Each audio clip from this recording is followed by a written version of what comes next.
ಕಾಂಗ್ರೆಸ್ನಲ್ಲಿ ಜೋರಾಗ್ತಾ ಇದೆ ಕುರ್ಚಿ ಮಿರ್ಚಿ. ಶೀಘ್ರವೇ ಸಂಪುಟ ಪುನಾರಚನೆಗೆ ಬಹುತೇಕ ಫಿಕ್ಸ್ ಆಗಿದೆ. ಬಿಕೆ ಹರಿಪ್ರಸಾದ್ ಮನೆಗೆ ಸಿಎಂ ದಿಢೀರ್ ಅಂತ ಹೇಳಿ ಭೇಟಿಯನ್ನ ಕೊಟ್ಟಿರೋದು. ಈಗಾಗಲೇ ಇದರ ಬಗ್ಗೆ ನಾವು ಮಾತನಾಡ್ತಾ ಇದ್ವಿ.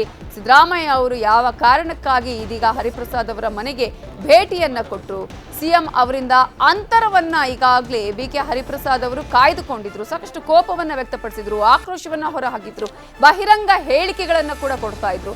ಇದೀಗ ಬಿಕೆ ಹರಿಪ್ರಸಾದ್ ಮನೆಗೆ ಸಿಎಂ ಸಿದ್ದರಾಮಯ್ಯ ಅವರೇ ಭೇಟಿಯನ್ನ ಕೊಟ್ಟಿದ್ದು ಸಾಕಷ್ಟು ಕುತೂಹಲಕ್ಕೆ ಕಾರಣ ಆಗಿದೆ. ಈ ಒಂದು ರಾಜಕೀಯ ಬೆಳವಣಿಗೆ ಜೂನ್ ಮೊದಲ ವಾರದಲ್ಲಿ ಈಗಾಗಲೇ ದೆಹಲಿಗೆ ಸಿಎಂ ಸಿದ್ದರಾಮಯ್ಯ ಹಾಗೆಯೇ ಡಿಸಿಎಂ ಡಿಕೆ ಶಿವಕುಮಾರ್ ತೆರಳ್ತಾ ಇದ್ದಾರೆ. ಸಂಪುಟ ಪುನಾರಚನೆ ಬಗ್ಗೆ ಸಮಾಲೋಚನೆಯೂ ಕೂಡ ನಡೆಯುತ್ತೆ.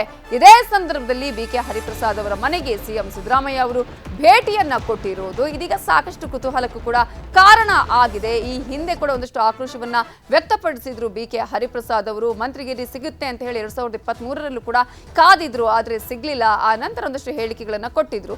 ಇದೀಗ ಸಿಎಂ ಸಿದ್ದರಾಮಯ್ಯ ಅವರನ್ನ ಭೇಟಿಯಾಗಿದ್ದಾರೆ. ಸಿದ್ದರಾಮಯ್ಯ ಅವರು ಭೇಟಿಯಾಗಿದ್ದಾರೆ ಹರಿಪ್ರಸಾದ್ ಅವರನ್ನ. ಏನ್ ಹೇಳಿದ್ದಾರೆ ಈ ಸಂದರ್ಭದಲ್ಲಿ ಇಬ್ಬರು ನಾಯಕರ ಮಾತುಗಳನ್ನ ಕೇಳೋಣ. ಹರಿಪ್ರಸಾದ್ ಅವರು ಬ್ರೇಕ್ಫಾಸ್ಟ್ ಬರ್ತೀನಿ ಅಂತ ಹೇಳಿದ್ದೆ, ಹಾಗಾಗಿ ಇವತ್ತು ಅರೇಂಜ್ ಮಾಡಿದ್ರು ಬ್ರೇಕ್ಫಾಸ್ಟ್ ಬಂದಿದೆ. ರಾಜಕೀಯ ಚರ್ಚೆ ಎಲ್ಲ ಜನರಲ್ ಆಗಿ ಚರ್ಚೆ ಮಾಡಿದೀವಿ. ಮಂಗಳೂರು ಪರ್ಟಿಕ್ಯುಲರ್ಲಿ ಮಂಗಳೂರು ವಿಚಾರ ಚರ್ಚೆ ಮಾಡಿದ್ವಿ. ಸೌಹಾರ್ದತೆ ಬರಬೇಕು ಅಲ್ಲಿ. ಹಿಂದೂಗಳು ಮುಸಲ್ಮಾನರು ಯಾವುದೇ ಕಾರಣಕ್ಕೆ ದ್ವೇಷ ಇರಬಾರದು. ಆ ಸೌಹಾರ್ದತೆ ಬರಬೇಕು. ಅದಕ್ಕೆ ತುಂಬಾ ಚರ್ಚೆ ಮಾಡಿದ್ವಿ. ನಾನು ಹರಿಪ್ರಸಾದ್ಗೆ ನೀನು ಹೋಗಿ ಬರ್ರಿ ಮಂಗಳೂರಿಗೆ ಅಂತ ಹೇಳ್ತಾ ಇದ್ದೆ. ಅಸಮಾಧಾನಗಳಿಲ್ಲ. ಅವರು ರಾಜ್ಯದ ಮುಖ್ಯಮಂತ್ರಿಗಳು, ಹಿಂದುಳಿದ ವರ್ಗದ ನಾಯಕರು, ಯಾವುದೇ ರೀತಿಯ ಅಸಮಾಧಾನ ಇಲ್ಲ. ಯಾವುದೋ ವಿಚಾರ ಮಂಗಳೂರು ವಿಚಾರದಲ್ಲಿ ಸಿಕ್ಕಾಪಟ್ಟೆ ಗಲಭೆ ಮತ್ತು ಕೊಲೆಗಳಾಗ್ತಾ ಇರೋ ವಿಚಾರದಲ್ಲಿ ಚರ್ಚೆ ಮಾಡ್ಲಿಕ್ಕೋಸ್ಕರ ನಾನೇ ಬರ್ತೀನಿ ಅಂದಿಲ್ಲ, ನಾನೇ ಬರ್ತೀನಿ ಅಂದ್ರು, ಚರ್ಚೆ ಮಾಡಿದ್ವಿ ಅಷ್ಟೇ. ಬೇರೆ ಏನೂ ಇಲ್ಲ ಅದರಲ್ಲಿ. ಏನೂ ಇಲ್ಲ. ಅವೆಲ್ಲ ಚರ್ಚೆಗೆ ಬರೋದೇ ಇಲ್ಲ. ಅವೆಲ್ಲ ಚರ್ಚೆ. ಸೊ ಈಗಾಗಲೇ ಒಂದ್ ಕಡೆ ಮಂಗಳೂರಿನ ವಿಚಾರ ಚರ್ಚೆ ಆದ್ರೂ ಕೂಡ ರಾಜಕೀಯ ಚರ್ಚೆಗಳಂತೂ ನಡೆದೇ ಇರುತ್ತೆ. ಯಾಕಂದ್ರೆ ಸಂಪುಟ ಪುನಾರಚನೆಯ ವಿಚಾರಗಳು ಕೂಡ ಅಷ್ಟೇ ಜೋರಾಗಿ ಈಗ ಚರ್ಚೆ ಆಗ್ತಾ ಇರುವಂತದ್ದು. ಆಕಾಂಕ್ಷಿಗಳು ಕೂಡ ಸಾಕಷ್ಟು ಲಾಬಿ ಮಾಡ್ತಾ ಇದ್ದಾರೆ. ಒಂದ್ ಕಡೆ ಮಂಗಳೂರಿನ ವಿಚಾರ ಇದ್ರೂ ಕೂಡ ಬಿಕೆ ಹರಿಪ್ರಸಾದ್ ಈ ಹಿಂದೆ ಕೂಡ ಸಾಕಷ್ಟು ಆಕ್ರೋಶವನ್ನು ವ್ಯಕ್ತಪಡಿಸಿದ್ದನ್ನ ನಾವು ಗಮನಿಸಿದ್ವಿ. ಬಹಿರಂಗವಾಗಿ ಒಂದಷ್ಟು ಹೇಳಿಕೆಗಳನ್ನ ಕೊಡ್ತಾ ಇದ್ದೀನಿ ಕೂಡ. ಸೊ ಈ ಸಂದರ್ಭದಲ್ಲಿ ಹರಿಪ್ರಸಾದ್ಗೂ ಕೂಡ ಏನಾದ್ರು ಜೂನ್ ಹೋದಂತಹ ಸಂದರ್ಭದಲ್ಲಿ ಏನಾದ್ರು ಅವಕಾಶಗಳು ಸಿಗುವಂತಹ ಚಾನ್ಸಸ್ ಇರುತ್ತೆ. This is all about Siddaramaiah style of politics. ಯಾಕಂದ್ರೆ ಅವ್ರಿಗೆ ಗೊತ್ತು ಇಷ್ಟು ವರ್ಷದ ಅನುಭವ ಮತ್ತು ಆ ಒಂದು ಇದಿದೆಯಲ್ಲ ತಂತ್ರಗಾರಿಕೆ, ಯಾವಾಗ ಯಾರನ್ನ ಮನೆ ಕರೆಸ್ಕೊಬೇಕು, ಯಾವಾಗ ಯಾರ ಮನೆ ಹತ್ರ ಹೋಗಬೇಕು.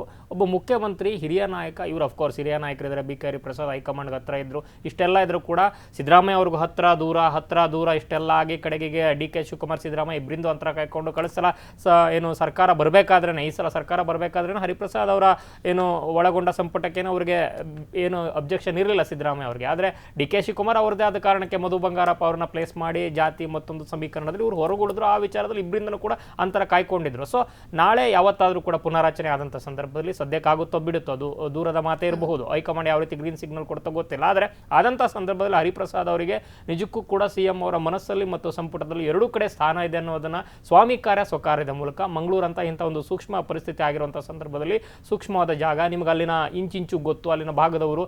ಸೊ ಆ ಒಂದು ವಿಚಾರವಾಗಿ ಅವರು ಏನು ಕರೆ ಮಾಡಿದ್ರಲ್ಲ ನಿನ್ನೆ ಪಟೇಲ್ ಹೇಳಿದಂತೆ, ಕರೆ ಮಾಡಿದ ಕೂಡಲೇ ಸೀದಾ ಅವರೇ ಬರ್ತಾರೆ ಮನೆಗೆ ಅಂತಂದ್ರೆ it sends A sound message ಅಂತ ಟು ದ ಮಂಗಳೂರು ಆಲ್ಸೋ, ಅಲ್ಲಿನ ಲೋಕಲ್ ಲೀಡರ್ಸ್ಗೂ ಕೂಡ.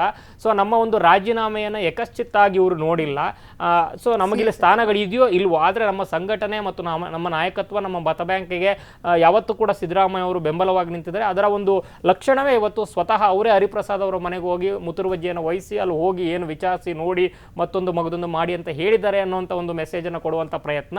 ಜೊತೆಗೆ ಆ ಒಂದು ಪ್ರಕ್ರಿಯೆಯಲ್ಲಿ ಹರಿಪ್ರಸಾದ್ ಅವರಿಗೆ ನಾನು ಮನ್ನಣೆಯನ್ನು ಅಥವಾ ಗೌರವವನ್ನು ಯಾವ ಮಟ್ಟದಲ್ಲಿ ಕೊಡ್ತಾ ಇದ್ದೀನಿ, ಮುಂದಿನ ದಿನಗಳಲ್ಲೂ ಕೂಡ ಇದೇ ಒಂದು ವಿಶ್ವಾಸ ಇರುತ್ತೆ. ಆ ವಿಶ್ವಾಸ ಪ್ರತಿಯಾಗಿ ನಿಮ್ಮ ಕಡೆಯಿಂದನೂ ಕೂಡ ಸಂದರ್ಭ ಬಿದ್ದಾಗಲೆಲ್ಲ ಇರಲಿ ಅನ್ನುವಂಥ ಒಂದು ಸೂಕ್ಷ್ಮವಾದ ಸಂದೇಶವನ್ನು ಸ್ವಾಮಿ ಕಾರ್ಯ ಸ್ವಕಾರ್ಯದ ಮೂಲಕ ಕೊಟ್ಟಿದ್ದಾರೆ. ನವಿತಾ ಪಟೇಲ್ ಏನ್ ಹೇಳೋದಕ್ಕೆ ಬಯಸ್ತೀರಿ? ಅಫ್ಕೋರ್ಸ್ ನವಿತಾ ಜೈನ್ ಬಿಕೆ ಹರಿಪ್ರಸಾದ್ ಅವರನ್ನ ಡೇ1 ಮಂತ್ರಿ ಮಾಡಬೇಕಿತ್ತು. ಅವರು ಗುಜರಾತ್ ನೆಲದಲ್ಲಿ ಮತ್ತು ನಾಗ್ಪುರ ನೆಲದಲ್ಲಿ ಎರಡೂ ನೆಲದಲ್ಲಿ ನಿಂತ್ಕೊಂಡು ಒಂದು ಕಡೆ ಮೋದಿ ಮತ್ತು ಮತ್ತೊಂದು ಕಡೆ RSSಗೆ ನೇರವಾಗಿ ನಿಷ್ಠುರವಾದಿಯಾಗಿ ಟೀಕೆಯನ್ನು ಮಾಡಿದಂಥವ್ರು ಈ ದೇಶದಲ್ಲಿ ಕೆಲವೇ ನಾಯಕರುಗಳಲ್ಲಿ ಹರಿಪ್ರಸಾದ್ ಕೂಡ ಒಬ್ಬರು.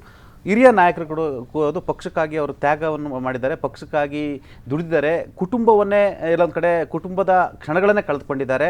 ಅದು ಗುಜರಾತಿಂದ ಹಿಡಿದು ಇಡೀ ದೇಶದ ಸುಮಾರು 15ರಿಂದ 16 ರಾಜ್ಯಗಳ ಉಸ್ತುವಾರಿ ಆಗಿದ್ದಂಥವರು. ಅಂಥ ಹರಿಪ್ರಸಾದ್ ಅವರಿಗೆ ಎಲ್ಲೊಂದು ಕಡೆ ಮಂತ್ರಿಗಿರಿ ತಪ್ಪಿಸಿದ್ದು ಅದು ಕೆಟ್ಟ ಸಂದೇಶ ಆಗ್ತಿದೆ. ಯಾಕಂದರೆ ಎಲ್ಲೊಂದು ಕಡೆ ನಮ್ಮ ಸರ್ಕಾರ ಬರುತ್ತೆ, ಹರಿಪ್ರಸಾದ್ ಮೊದಲ ಬಾರಿ ಮಂತ್ರಿ ಆಗ್ತಾರೆ, ಆ ಮುಖಾಂತರ ಎಲ್ಲೊಂದು ಕಡೆ ಹರಿಪ್ರಸಾದ್ ಅವ್ರಿಗೂ ಕೂಡ ಮನ್ನಣೆ ಸಿಗುತ್ತೆ ಅಂತ ಸ್ವತಃ ಹರಿಪ್ರಸಾದ್ ಅಂದ್ಕೊಂಡಿದ್ರು. ಆದರೆ ಎಲ್ಲೊಂದು ಕಡೆ ಮುಖ್ಯಮಂತ್ರಿಗಳು ಮತ್ತು ಅವತ್ತಿನ ಪರಿಸ್ಥಿತಿಯಲ್ಲಿ ಹೈಕಮಾಂಡ್ ಮತ್ತು ಉಪಮುಖ್ಯಮಂತ್ರಿ ಮಾಡಿದಂಥ ಗೇಮ್ ಪ್ಲಾನ್ ಹರಿಪ್ರಸಾದ್ ಇವತ್ತು ಮಂತ್ರಿಗಿರಿಯಿಂದ ಹೊರಗಿಳುವಂಥ ಪರಿಸ್ಥಿತಿ ನಿರ್ಮಾಣ ಆಗಿರುವಂಥದ್ದು. ಆ ಒಂದು ಅಸಮಾಧಾನ ಮತ್ತು ನೋವು, ಬೇಸರ, ಅಸಹನೆ ಹರಿಪ್ರಸಾದ್ರಲ್ಲಿತ್ತು. ಹಾಗಾಗಿ ಎಲ್ಲೊಂದು ಕಡೆ ಕೆಲವು ಬಾರಿ ಮುಖ್ಯಮಂತ್ರಿಗಳ ವಿರುದ್ಧವೇ ತೊಡೆ ತಟ್ಟಿದ್ರು. ಇಡೀ ಸಮುದಾಯವನ್ನು OBC ಸಮುದಾಯನ ಒಗ್ಗೂಡಿಸಿ OBC ಸಮುದಾಯಕ್ಕೆ not only chief minister leader ಅಲ್ಲ, ಅವರೊಬ್ಬರು ಮಾತ್ರ ಲೀಡರ್ ಅಲ್ಲ, ನಾನು ಲೀಡರ್ ಅಂತ ಮೆಸೇಜನ್ನು ಪಾಸ್ ಮಾಡೋದು ಅದು ಯಾಕೋ ಸಕ್ಸಸ್ ಆಗಲಿಲ್ಲ. ಅದಾದ ಬಳಿಕ ಪರಸ್ಪರ ಇಬ್ಬರು ರಾಜ್ಯ ಆದರೂ ಮುಂದಿನ ಸಂಪುಟ ಪುನರ್ರಚನೆ ಸಂದರ್ಭದಲ್ಲಿ ತಾವು ತಮ್ಮನ್ನು ಮಂತ್ರಿ ಮಾಡ್ತೀವಿ ಅಂತೇಳಿ ಮುಖ್ಯಮಂತ್ರಿಗಳು ಕೂಡ ಪ್ರಾಮಿಸ್ ಮಾಡಿರ್ತಕ್ಕಂಥದ್ದು. ಸದ್ಯ ಈಗ ಕರಾವಳಿ ಪ್ರಕ್ಷುಬ್ಧ ವಾತಾವರಣ, ಅದರಲ್ಲೂ ಕೂಡ ಅಲ್ಪಸಂಖ್ಯಾತರು ಕಾಂಗ್ರೆಸ್ ವಿರುದ್ಧ ನೇರವಾಗಿ ನಿಂತಿರ್ತಕ್ಕಂಥದ್ದು, ರಾಜೀನಾಮೆ ಬೆದರಿಕೆ ಹಾಕಿರ್ತಕ್ಕಂಥದ್ದು, ಇದು ಅಂತ ಕಾಂಗ್ರೆಸ್ಗೆ ಮುಜುಗರ ಆಗುವಂಥ ಸನ್ನಿವೇಶ ಎದುರಾಗಿರ್ತಕ್ಕಂಥದ್ದು. ಹಾಗಾಗಿ ಸದ್ಯಕ್ಕೆ ಅಲ್ಲಿ ಗೃಹ ಸಚಿವರು ಹೋದ್ರೂ ಕೂಡ ಸಮಾಧಾನ ಆಗಲ್ಲ, ಜಮೀರ್ ಅಹಮದ್ ಹೋದ್ರೂ ಕೂಡ ಆಗಲ್ಲ, ಸಿದ್ದರಾಮಯ್ಯ ಹೋದ್ರೂ ಕೂಡ ಆಗಲ್ಲ, DK ಶಿವಕುಮಾರ್ ಹೋದ್ರೂ ಕೂಡ ಆಗಲ್ಲ. ಅಲ್ಲಿ ಸದ್ಯಕ್ಕೆ ಅಲ್ಪಸಂಖ್ಯಾತರ ನೋವನ್ನು ಸಮನಗೊಳಿಸಲಿಕ್ಕೆ, ಅಲ್ಪಸಂಖ್ಯಾತರ ಸಿಟ್ಟನ್ನು ಸರಿ ಮಾಡಲಿಕ್ಕೆ, ಆಗಿರ್ತಕ್ಕಂಥ ಭಿನ್ನ ಅಭಿಪ್ರಾಯಗಳಿಗೆ ಎಲ್ಲದಕ್ಕೂ ಕೂಡ ಮುಲಾಮು ಹಚ್ಚಲಿಕ್ಕೆ ಕಾಂಗ್ರೆಸ್ ಪಕ್ಷದ ರಾಯಭಾರಿಯಾಗಿ BK ಹರಿಪ್ರಸಾದ್ ಅವ್ರನ್ನ ಕಳಿಸ್ಕೊಡ್ತಿರ್ತಕ್ಕಂಥದ್ದು. ಅವರು ಯಾವತ್ತೂ ಸರ್ಕಾರ ಬಂದಾಗಲೇ ಮಂತ್ರಿ ಆಗಬೇಕಾಗಿತ್ತು, ಅವ್ರಿಗೆ ಆಗಿರ್ತಕ್ಕಂಥದ್ದು ಖಂಡಿತವಾಗಿ ಅನ್ಯಾಯ. ಎಲ್ಲೊಂದು ಕಡೆ ರಾಜಕೀಯ ಒಳಗಡೆ ನೋಡಿ ಇಂಥ ದೊಡ್ಡ ನಾಯಕರುಗಳು ಕೂಡ ಪಕ್ಷಕ್ಕಾಗಿ ಭಾಳಷ್ಟು ತ್ಯಾಗ ಮಾಡಿದಂಥವ್ರು, ಹೋರಾಟ ಮಾಡಿದಂಥವ್ರು ಎಲ್ಲೊಂದು ಕಡೆ ಏನು ಸರ್ಕಾರ ಬಂದಾಗ ಸರ್ಕಾರದ ಭಾಗವಾಗಬೇಕಾದಂಥ ಹೊರಗಿಡತಕ್ಕಂಥದ್ದು ಕೂಡ ಒಂದು ರಾಜಕೀಯ. ಆದರೆ ಎಲ್ಲೊಂದು ಕಡೆ ಅವ್ರಿಗೆ ಅನ್ಯಾಯ ಆಗಿದೆ. ಬಹುಶಃ ಅನ್ಯಾಯವನ್ನು ಮುಖ್ಯಮಂತ್ರಿಗಳು ಅನಿವಾರ್ಯವಾಗಿ ಸರಿಪಡಿಸುವಂಥ ದಿನಗಳು ಕೂಡ ಬಂದಿರುವಂಥದ್ದು. ಎಸ್, ಮತ್ತೆ ಈಗ ಅಂದ್ರೆ ಒಂದ್ ಕಡೆ ಈ ರೀತಿಯಂತಹ ಬೆಳವಣಿಗೆಗಳು ಆಗ್ತಾನೆ ಹೋಗ್ತಾ ಇದ್ರೆ, ಕಂಟಿನ್ಯೂಸ್ ಆಗಿ ಅವರ ಹೇಳಿಕೆಗಳು ಬರ್ತಾ ಇದ್ರೆ ಪರಿಣಾಮಗಳಂತೂ ಖಂಡಿತ ಬಿದ್ದೇ ಬೀಳುತ್ತೆ. ಅಂದ್ರೆ ಪಕ್ಷದಲ್ಲಿ ಆಗಿರ್ಬೋದು, ಕಾರ್ಯಕರ್ತರ ಮೇಲೆ. ಸೊ ಇದು ಅನಿವಾರ್ಯತೆನೇ ಆಗಿತ್ತಾ? ಅಬ್ಸಲ್ಯೂಟ್ಲಿ. ಆ ಕಾರಣಕ್ಕೆ ಹರಿಪ್ರಸಾದ್ ಅವರು ಅವರ ಒಂದು ವೈಯಕ್ತಿಕ ಭಿನ್ನಾಭಿಪ್ರಾಯ, ಸಂಪುಟದ ಏನು ಸಾಮರಸ್ಯ ಕೊರತೆ ಇರೋದ್ರೆ ತಮ್ಮನ್ನು ತಗೊಂಡಿಲ್ಲ ಅಂತ ಬೇಸರಗಳು ಅದೆಲ್ಲದರ ಹೊರತಾಗಿ ಅವರು ಕರೆಯನ್ನ ಮಾಡ್ತಾರೆ. ಅಂದ್ರೆ ಆ ಭಾಗದ ಒಬ್ಬ ನಾಯಕರಾಗಿ ಅಥವಾ ಕಾಂಗ್ರೆಸ್ನ ಹಿರಿಯ ನಾಯಕರಾಗಿ ಆ ಭಾಗಕ್ಕೆ ಏನು ಸಂದೇಶವನ್ನು ಕೊಡಬೇಕು ಅವರು ವೈಯಕ್ತಿಕವಾಗಿ ಮಾಡಿದ್ರು. ಆ ಸಂದರ್ಭದಲ್ಲಿ ಅವರಂತ ಕರೆಯನ್ನ ಮಾಡಿದರೆ ನನಗೆ ಅಂತಂದಮೇಲೆ ನಾನು ಒಬ್ಬ ಮುಖ್ಯಮಂತ್ರಿಯಾಗಿ ಮತ್ತು ಆ ಭಾಗದ ಜನರ ಅಥವಾ ನಮ್ಮ ಮತ ಬ್ಯಾಂಕ್ ಅಂತ ಏನು ಕನ್ಸಿಡರ್ ಮಾಡ್ಕೊಂಡಿದ್ದಾರೆ ಆ ಮತ ಬ್ಯಾಂಕ್ಗೆ ಪೂರಕವಾಗಿ ನಾನು ಇಷ್ಟು ಒಂದು ಹೆಜ್ಜೆ ಮುಂದಕ್ಕೆ ಹಾಕಲಿಲ್ಲ ಹೆಂಗೆ ಅಂತ ಸ್ವತಃ ಅವ್ರು ಹೋಗಿದ್ದಾರೆ. ಸೊ ಈ ಕ್ಷಣದ ಅನಿವಾರ್ಯತೆ ಪಕ್ಷಕ್ಕೆ. ಅದರ್ವೈಸ್ ಈಗಾಗಲೇ SDP ಕಾಂಗ್ರೆಸ್ನ ಸಂಪೂರ್ಣ ಮತ ಬ್ಯಾಂಕ್ ಅನ್ನ ಈಗಾಗಲೇ ಆ ಪೋಷಣ ತೆಗೆದುಕೊಂಡಿದೆ. ಆ ಕಾರಣಕ್ಕೆ BJP the rise of SDP ಯಾವಾಗೆಲ್ಲ ಆಗಿದೆ ಅಥವಾ ಆಗ್ತಾ ಇದೆ ಅವಾಗೆಲ್ಲ ರೈಸ್ ಆಫ್ BJP ಆಗ್ತಾನೆ ಹೋಗಿದೆ. ಸೊ ಫೈನಲಿ ಅಲ್ಲಿ ಡೆಂಟ್ ಆಗ್ತಾ ಇರುವಂತದ್ದು ಕಾಂಗ್ರೆಸ್ಗೆ. ಅದನ್ನ ಹೆಂಗಾದ್ರೂ ಮಾಡಿ ಕವರ್ ಮಾಡ್ಕೊಳ್ಳೋಣ ಅಂತಂದ್ರೆ ಸದ್ಯಕ್ಕಂತೂ ನಿಯರ್ ಫ್ಯೂಚರ್ ಅಲ್ಲಿ ಮಂಗಳೂರಲ್ಲಿ ಕಾಣಿಸ್ತಾ ಇಲ್ಲ. ವೆರಾಸ್ ನಿಮಗೆ ಕಳೆದ ಸರ್ಕಾರದಲ್ಲಿ ಇದೇ ಸಿದ್ದರಾಮಯ್ಯ ಅವರ ಸಂಪರ್ಕದಲ್ಲಿ ರಮಾನಾಥ್ನಾರಿ ಇದ್ರು, ಬೇರೆ ಎಲ್ಲ ಇದ್ರು. ಆದ್ರೆ ಇವಾಗ ಯಾಕೆ ಆಗ್ತಾ ಇಲ್ಲ? ಸದ್ಯ ಕಾಣಿಸ್ತಾ ಇಲ್ಲ ನಿಯರ್ ಫ್ಯೂಚರ್ ಅಲ್ಲಿ. ವೆರಾಸ್ ಅದನ್ನು ಬಿಟ್ಟು ಪಕ್ಕಕ್ಕಿಟ್ಟು ನೋಡಿದ್ರೆ ರಾಜ್ಯದ ಇತರ ಜಿಲ್ಲೆಗಳಲ್ಲಿ ಆಗುವಂತ ನಷ್ಟವನ್ನ ಭರಿಸಲಿಕ್ಕಾದ್ರೂ ಮಂಗಳೂರಿನಲ್ಲಿ ಸ್ವಲ್ಪ ಸ್ಪಂದನೆಯನ್ನು ಅವ್ರು ಎಂಪತಿಯನ್ನು ತೋರಿಸಬೇಕಾಗತ್ತೆ ಅನ್ನೋ ಕಾರಣಕ್ಕೆ political empathy I am talking ಅದನ್ನ ತೋರಿಸುವಂತ ಪ್ರಯತ್ನವನ್ನು ಮಾಡಿದ್ದಾರೆ. ಮಂಗಳೂರು ಒಂದು ಕೊನೆಯದಾಗಿ ಹೇಳ್ತೀನಿ, ಕರಾವಳಿ ನೆಮ್ಮದಿಯಾಗಿ ಶಾಂತಿಯುತವಾಗಿರ್ಬೇಕಂತೇಳಿ ಅದು ಅಲ್ಪಸಂಖ್ಯಾತರು ಇರ್ಬೋದು, SDP ಇರ್ಬೋದು, ಹಿಂದೂ ಸಂಘಟನೆಗಳು, ಭಾರತೀಯ ಜನತಾ ಪಕ್ಷದವರು ಇರ್ಬೋದು, ಯಾರೆಲ್ಲ ಪ್ರಚೋದನಕಾರಿ ಭಾಷಣವನ್ನು ಮಾಡ್ತಾರೆ, ಕೋಮುದಳ್ಳೂರಿಗೆ ಕೋಮುಗಳ ಬಗ್ಗೆ ಕುಮ್ಮಕ್ಕನ್ನು ಕೊಡ್ತಾರೆ, ಮೊದಲು ಆಯಾ ಸರ್ಕಾರಗಳು ಪೊಲೀಸರಿಗೆ ಒದ್ದು ಒಳಗಾಕಿ ಅವ್ರನ್ನ ಜೈಲಿಗೆ ಹಾಕಿದರೆ ಮಂಗಳೂರಲ್ಲಿ ಸರ್ ಅಮಾಯಕರು ಪಾಪದವರು ಬದುಕೋದು ಬೇಡ್ರಿ.